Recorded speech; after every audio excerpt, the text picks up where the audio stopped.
প্ৰথমতে মই আমাৰ বিধায়ক ছাৰক ধন্যবাদ জনাইছো। তেওঁ কথা দি আমাক কথা ৰাখিছে সেইকাৰণে।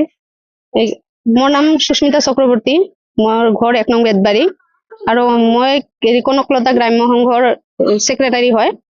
কেইদিনমান আগতে আমি বিধায়ক ছাৰক কৰিছিলো, অনুৰোধ জনাইছিলো যে আমাৰ ভিঅ অফিচটো আধৰুৱা হৈ আছে, আমি কামখিনি কৰিব পৰা নাই, আমাৰ মহিলাবিলাকৰ মিটিং কৰাৰ কাৰণে অসুবিধা হৈ আছে। সেইকাৰণে ছাৰে দাবীটো আমাৰ মানি লৈছিলে, পূৰণ কৰি দিব বুলি কৈছিলে। আৰু চিলাই মেচিন কেইটামান আমি আমাৰ জীৱিকাৰ কাৰণে, মহিলাৰ জীৱিকাৰ কাৰণে অলপ সুবিধা হোৱাৰ কাৰণে খুজিছিলো ছাৰৰ পৰা।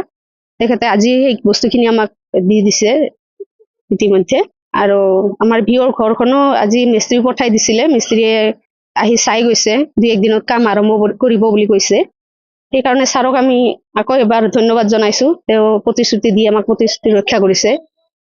আৰু আমাৰ যি হিচাপে আমি বিধায়কজন বিচাৰিছিলো, আশা কৰো সেইমতে আমি বিধায়কজন পাইছো। আৰু আগন্তুক দিনত ছাৰে এনেকে আমাক সহায় সহযোগিতা কৰিব বুলি আমি আশা ৰাখিছো।